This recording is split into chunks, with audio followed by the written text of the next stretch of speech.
Blitz on 2, sponsored by the College Planning Center, Steen Enterprises, the Curry Law Firm, and Roper's St. Francis Healthcare. Welcome to the Blitz on 2. Thanks for sticking around with me tonight. I hope you stay for all of the show. We've got a lot of football to get through. But before we do that, here are some things that I was definitely trying to keep an eye on tonight, and I'm sure a lot of people were. Fort Dorchester playing their first home game of the season. How are the Patriots looking during the after DeCarrion era? Pretty good, actually. We'll get to that. Wando, the Warriors start their season on the road against Somerville. Were they prepared enough tonight? How's Keyshawn Wicks looking in his second year with Berkeley? How did the Stags do against a very tough Ashley Ridge team? Michael Dukes received an offer from Virginia this week. Did the kid show up to play tonight? Those are just a few things that I wanted to learn about low country football. Enough talking. Let's see how it all went. Blitz on 2, Game of the Week, sponsored by the Curry Law Firm. The game of the week, Cane Bay, a tough loss to West Ashley last week, looking to rebound against Fort Dorchester, a very good team on the Patriots turf. Didn't take long for the Fort to get on the board. Khalil Jenkins takes the handoff then. 27 yards later, that kid takes it to the end zone. Patriots take a 7-0 lead. That was pretty early in the first quarter. Cane Bay trying to make something happen, though. Unfortunately, they get a long run. They get a pretty long run from this kid. Excuse me, sorry, Machio Montgomery gets the fumble recovery. There were a few offensive positives. Here's what I was trying to get to. Cobras, a nice run from Micah Staggers, over 40 yards. He tried to win the foot race. It got him close, but the Cobras had to settle for this, a field goal, which normally not a highlight, but it's a long one, 39 yards, 7-3. Then early in the second quarter, Patriots going toward the other end zone. Quarterback DeAndre Sabb says, I got this. I'll do it myself. Play action pass. Keeps it, runs in for a touchdown. Patriots lead 14-7. And I'm sad I had to leave this game early. Led into a high-scoring game. Patriots get it done. They win their second game in a row, 55-23 over the Cobras. They are back home next week. Cane Bay has a bye week. For the Patriots. Excuse me.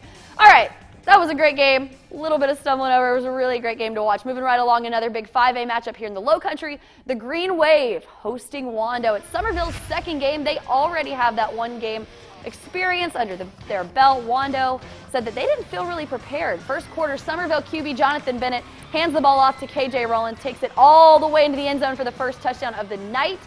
With the extra point, Somerville leads 7-0. Second quarter, again, Somerville quarterback.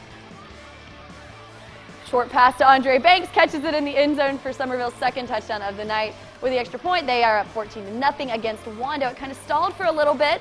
The Green Wave get it done. They beat Wando 34-8. The Warriors start the season 0-1. Next week, they come home to open the season against Stahl in their brand new stadium. Somerville goes to Goose Creek. All right, moving right along, keep it rolling with 5A. West Ashley, a big end of the game, winner game last week over Cane Bay James Island hosting, looking for win number 1. West Ashley made it look easy. Take the handoff and pretty much walks it in for the touchdown. Wildcats go up 7-0. This is followed by another big touchdown. This was kind of the story of the game. Lots of touchdowns. Take the handoff this time. This big man runs it around the near side, gets in for the touchdown. West Ashley rolling 14-0. And how about another one? Because this game kind of got ugly. The Wildcats mix it up. This time they're not going to run it. They're going to pass it into the corner. 21-0 West Ashley, and they didn't look back. Wildcats, another win in the books. They beat James Island 55-14. Next week, the Trojans try for another win against this one, Bishop England. And a big game next week, West Ashley and Berkeley. Welcome back to the Blitz on 2. Sorry about that. We did have some technical difficulties, but we are back, and we're talking 5A highlight action. We are still getting into it. Stahl and Stratford at Stahl. They had a bad intro to 5A football last week with a 69-12 loss to Berkeley. But we're going to get to tonight's highlights now. They had a chance to get their first one on the season on their own field against Stratford, but the Warriors struggled. Stahl, they were knocking on the door right when I got there. You can't let this happen. Ryan Robinson for the Knights goes up, and he's going to come down with the interception. He took a knee. He thought he was in the end zone. There's some confusion there. He wasn't. He caught the ball out of the end zone, then went back and took the knee. So Stratford starts this drive on the 1. That wasn't a problem, though. Akeel Wright for the Knights. He finds the hole, bobs and weaves.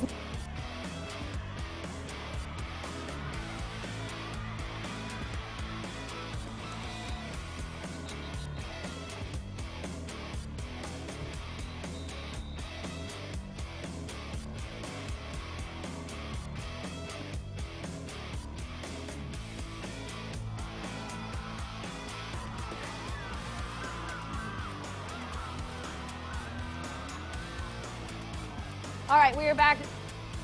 Stahl tried to get a touchdown. They weren't able to. Stratford, look at this. They go and they get another interception, this one in the end zone. You just can't do that if you're Stahl. That's kind of the way things went the night for them. They end up losing it tonight 34-7 to Stratford. They'll have another chance in a little while, or next week. All right, let's go to Ashley Ridge and Berkeley. We got a whole nother week to go. Ashley Ridge and Berkeley. This is the game I was really looking forward to. A tight battle up in Berkeley. First quarter, Berkeley quarterback does this, makes a nice pass. Berkeley goes in, dives in for the touchdown. Officer says, give us 6 push-ups. They do, because it's 6-0. Berkeley, the Swamp Foxes responded with this. Quarterback Matt Duncan throws it to Nick Cunningham for a touchdown. The extra point gives the Swamp Foxes the 7-6 advantage. But then when Ashley Ridge's Alex Lazik kicks it off to the Stags, Cam Myers, he's just going to take it all the way back home for another touchdown. The 2-point conversion makes it a 14-7 game. That was the score at the end of the third quarter. Like I said, a battle tonight. Came down to the wire, but the Stags hang on to get a nice win over a good Ashley Ridge team, 28-21. The Swamp Foxes host Stratford. Next week, Berkeley has a battle lined up with West Ashley. All right, that was all of our 5A action. We've got a lot more to get to. Let's get to 3A and then to Class A. We're going to get to everybody else. 3A, 1A, Skeeza. Savannah Christian and Oceanside Collegiate playing at Park West tonight. The last few years, the Land Sharks struggled against Georgia teams. That was the case tonight. First quarter, Raider possession, running back Markel Brown heading to the end zone, stopped by Gray Sobel. 1st and 10, quarterback Richard Hurto hurls it to Sims Bennett. He's immediately brought down 1st and 5, wide open, but Hurto throws it right. A great dive by Zion Coker. Hurto aiming for Walker-Roo, but it bounces right off him and is recovered by the Raiders. Chase Beard. Land Sharks would give up the game to the Raiders. It was 94-14. Next week, they are back at home hoping for some redemption. Here are some more scores for you. Academic Magnet, the Raptors. They beat Charleston Charter Math and Science 58-20. Georgetown beats Philip Simmons 46-7. Those are some good 3A scores that you want to see. Let's go to some more. We have Ainer, they beat Whack-A-Mole 47-14. Some more big wins tonight. That's the Warriors' 2nd straight loss. The Blue Jackets start the season 1-0. A 4A score I don't want to forget about. Colleton County lost to White Knoll 28-21 tonight. One more 3A score for you. Hanahan, they lost to Myrtle Beach 37-0. Next week, they do come home. That was their first game of the season. They'll take on Woodland. Those were a lot of scores. How about we show you some more highlights? Sounds good to me. 2A back here in Mount Pleasant.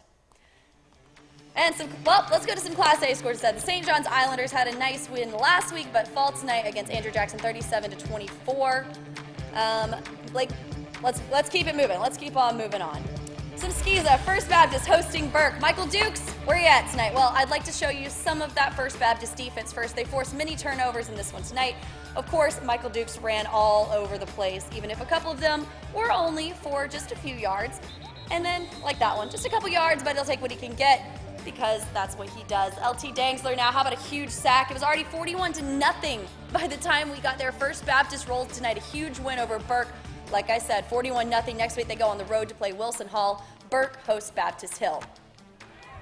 Porter Gowd and Cardinal Newman, both 1-0 on the season. The Cyclones with the home advantage. We join in the third quarter. The Cyclones leading 14-13. They have the ball. 2nd and 22. Gunnar Nissen sends it, and a nice catch by Willis Rogers. 2nd and 12. Nissen gets the ball to Jack Trush. The Cardinals just can't seem to get him down until he's hit by Liam O'Malley. 1st and 10. Handed off to 25, Jack Fassett. He goes all the way for the touchdown. The Cyclones go on to win it 42-21 over Cardinal Newman. They're 2-0. Next week, they go and take on Pinewood Prep. And some more scores, some more Skeeza scores. Palmetto Christian beat Tri-Academy 46-0.